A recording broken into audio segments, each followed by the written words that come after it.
तो हमने पहला उदाहरण लिया था गुरुवे नमः। अभी आपको बताया गुरुवे नमः में चतुर्थी, गुरुवे में चतुर्थी विभक्ति हुई है, नमः के योग में हुई है। दूसरा हम उदाहरण लेते हैं प्रजाभ्ये स्वस्ति।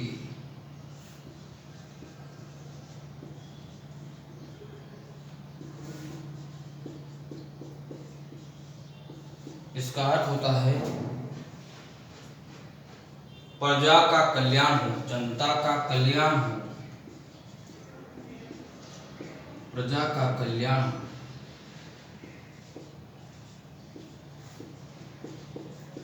आशीर्वाद देना।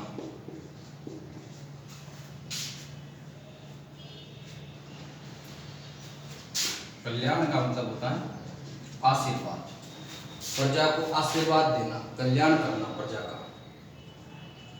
तो प्रजाभ्ये स्वस्ति, प्रजा का कल्याण, स्वस्ति का मतलब कल्याण हो या आशीर्वाद देना, दोनों अर्थ होते हैं। तो यहाँ पे प्रजाभ्ये, इसमें चतुर्थी विभक्ति का प्रयोग हुआ है और स्वस्ति के योग में हुआ है। रामाय रामाभ्याम रामभ्ये, प्रजाय प्रजाभ्याम प्रजाभ्ये, चतुर्थी का बहुवचन आया है। क्यों आया है? प्रजा, प्रजा शब्द अपने आप में क्या है? बहुवचन है। प्रजा शब्द बहुवचन है तो यहाँ पे चतुर्थी विभक्ति एक वचन नहीं, बहुवचन आएगा। रामाय रामाभ्याम रामभ्ये, बहुवचन, चतुर्थी विभक्ति का बहुवचन। तो प्रजाय प्रजाभ्याम प्रजाभ्ये, बहुवचन आ गया। प्रजा बहुवचन है, प्रजा का कल्याण मतलब प्रजा का मतलब जनता, तो जनता एक कोई नहीं है, बहुत सारी है, तो बहुवचन है तो चतुर्थी विभक्ति का बहुवचन है। इसी प्रकार इसके जो आगे उदाहरण बनेंगे, अग्नये स्वाहा।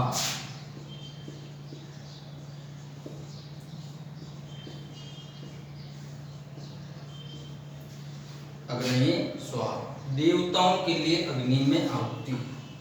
अग्नये स्वाहा का मतलब होता है देवताओं के लिए अग्नि में आहुति। स्वाहा का मतलब आहुति, तो स्वाहा के योग में अग्नये में चतुर्थी विभक्ति का प्रयोग हुआ है। तो नमः आ गया, स्वस्ति स्वाहा, नमः स्वस्ति स्वाहा, तीन हो गए। आगे उदाहरण और लेते हैं।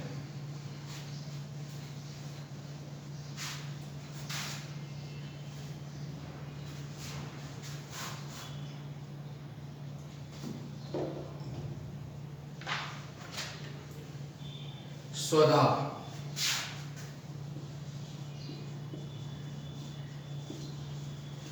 पितृभ्ये स्वधा,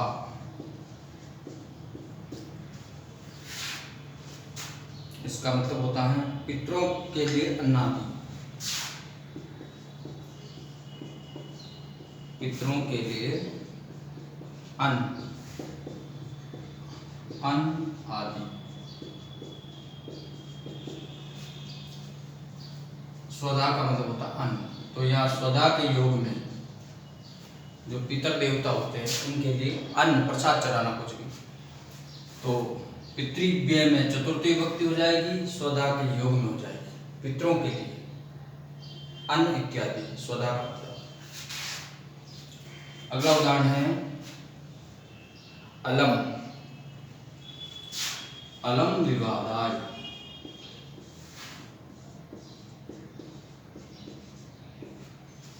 अलम विवादाय का मतलब होता है विवाद मत करो,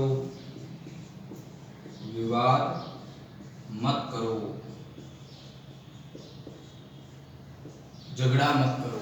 विवाद का मतलब होता है झगड़ा, झगड़ा मत करो, विवाद मत करो। अलम का मतलब बस झगड़ा मत करो।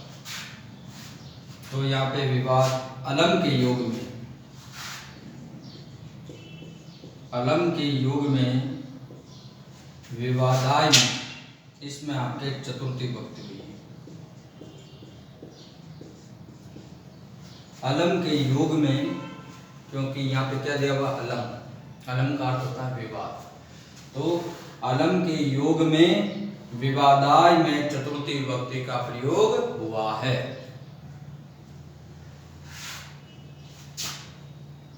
आगे हैं आपके वसट। वसट का मतलब भी आहुति होता है, इंद्राय वसट, इंद्र के लिए आहुति, इंद्राय वसट, अग्नि वसट, अग्नि के लिए आहुति, इंद्राय वसट, इंद्र के लिए आहुति। वसट का मतलब होता है आहुति। तो वसट के योग में, इन शब्दों के योग में हो रही है, तो वसट के योग में इंद्राय में आपके चतुर्थी विभक्ति हो गई। रामाय की तरह बन गया इंद्राय, इंद्रे इंद्र इंद्रा इंद्रम इंद्र इंद्रा इंद्रे इंद्राभ्याम इंद्रे इंद्राय, चतुर्थी विभक्ति। तो ये जो शब्द हैं वो आपको ध्यान में रखने हैं। नमः नमस्कार करना,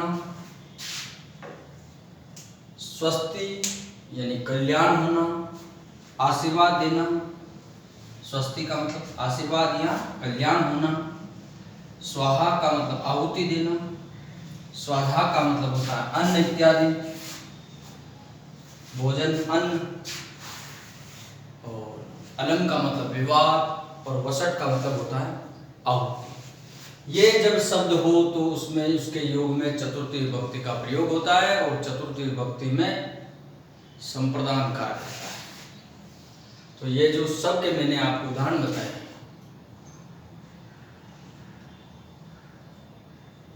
अब इसमें दो चीजें थोड़ी सी अलग सी हैं, वो आपको ध्यान देने होगा।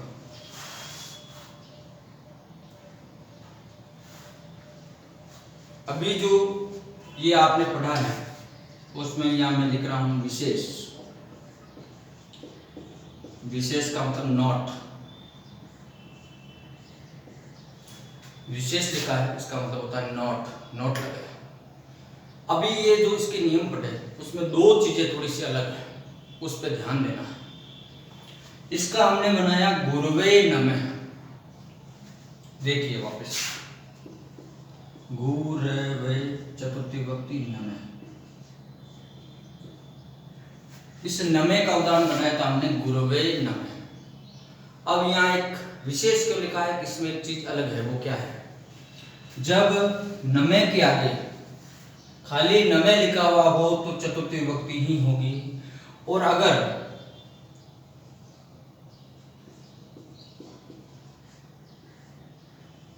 नमस्कार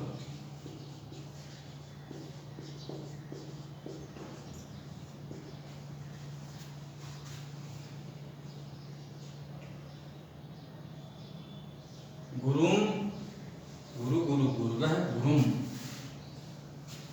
गुरुम नमस्करोति। अगर आगे नमे के आगे धातु हो क्री, नमे के आगे नमे विसर्ग का हो गया से आधा, यहाँ विसर्ग है, विसर्ग का हो गया से आधा, सत्व विसर्ग संधि है।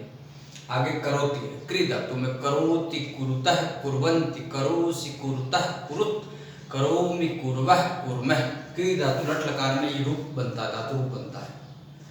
तो अगर आगे नमे के आगे अगर कोई धातु आ जाए तो वहां पे हमें द्वितीय विभक्ति का प्रयोग करना है। नमे के आगे कोई धातु आ जाए तो हमें द्वितीय विभक्ति का प्रयोग करना है, सेकंड विभक्ति का प्रयोग करना है, चतुर्थी का प्रयोग नहीं करना है। और अगर इस सूत्र के अनुसार अभी जो पहले समझाया गया, नमे आए खाली सिर्फ नमे आए तो चतुर्थी ही करनी है इस सूत्र के अनुसार। और इसीलिए मैंने विशेष करके लिखा है कि अगर नमे के आगे कोई भी धातु आ जाए तो उसको द्वितीय विभक्ति में बदलना है। एक तो ये नियम विशेष। एक अलम का नियम है, देखिए अभी जैसे आपको बताया अलम विवादाय,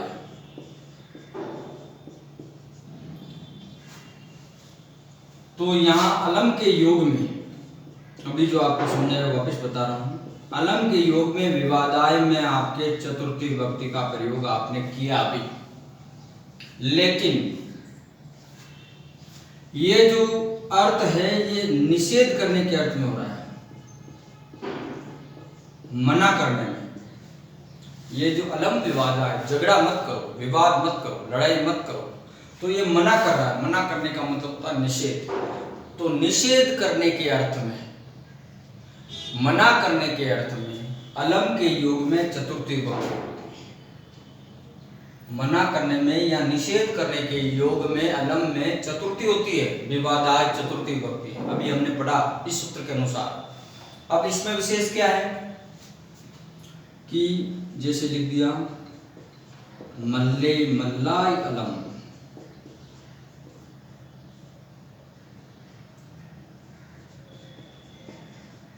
तो यहां अर्थ है पर्याप्त।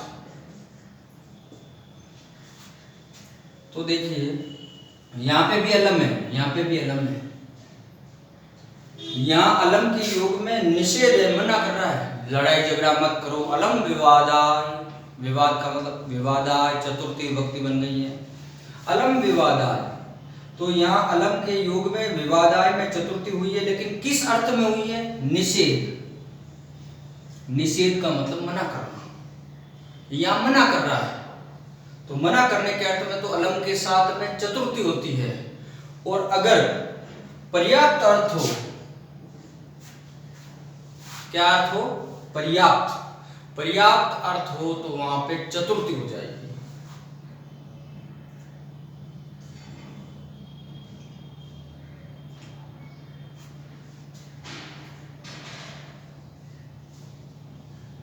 सॉरी, तृतीय हो जाएगी।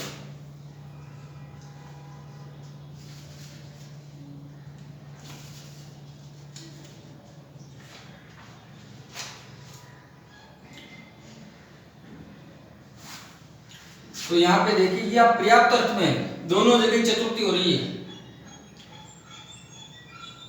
दोनों जगह ही चतुर्थी विभक्ति हो रही है, लेकिन अर्थ में अंतर क्या है?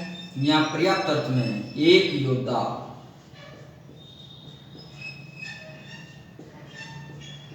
दूसरे योद्धा के लिए पर्याप्त है।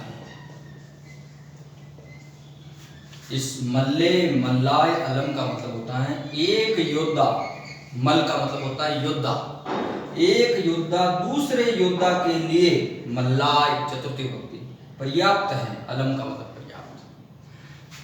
तो अगर पर्याप्त अर्थ में होती है तो चतुर्थी होती है, निषेध अर्थ में होता है तो भी चतुर्थी विभक्ति होती है। निषेध में तृतीय विभक्ति होती है। अलम विवादेन, विवाद मत करो, यहाँ पे तृतीय विभक्ति होगी आपके। अलम विवादेन अगर आपको मना करने के अर्थ में हो, अलम विवादेन, तो तृतीय विभक्ति होगी। और पर्याप्त अर्थ में हो तो वहां पे मल्ले मल्लाय अलम चतुर्थी विभक्ति होगी। वापिस ध्यान से देखें, अगर अलम विवादेन लिखा हुआ हो तो अलम के योग में अगर निषेध मना किया जा रहा हो कि लड़ाई मत करो, अलम विवादेन झगड़ा मत करो, तो अलम के योग में विवादेन में तृतीया होगी, चतुर्थी नहीं होगी। और अगर पर्याप्त अर्थ में अलम हो तो वहां पे चतुर्थी विभक्ति होगी, मल्ले मल्लाय अलम, मल्लाय में चतुर्थी विभक्ति रामाय की तरह। एक योद्धा, मल का मतलब होता है योद्धा, एक योद्धा दूसरे योद्धा के लिए पर्याप्त है, मल्ले मल्लाय अलम। तो पर्याप्त अर्थ होगा तो चतुर्थी होगी मल्लाय में, और निषेध अर्थ होगा अलम विवादेन, झगड़ा मत करो, तो तृतीय विभक्ति होगी। ये दोनों में अंतर है। और यहाँ पे ये अंतर है, अगर नमे होगा तो चतुर्थी होगी, और आगे नमे के आगे क्रिया होगी तो वहां पे द्वितीय विभक्ति होगी। तो ये थोड़ा सा अंतर है, इस बात को आपको ध्यान रखना है।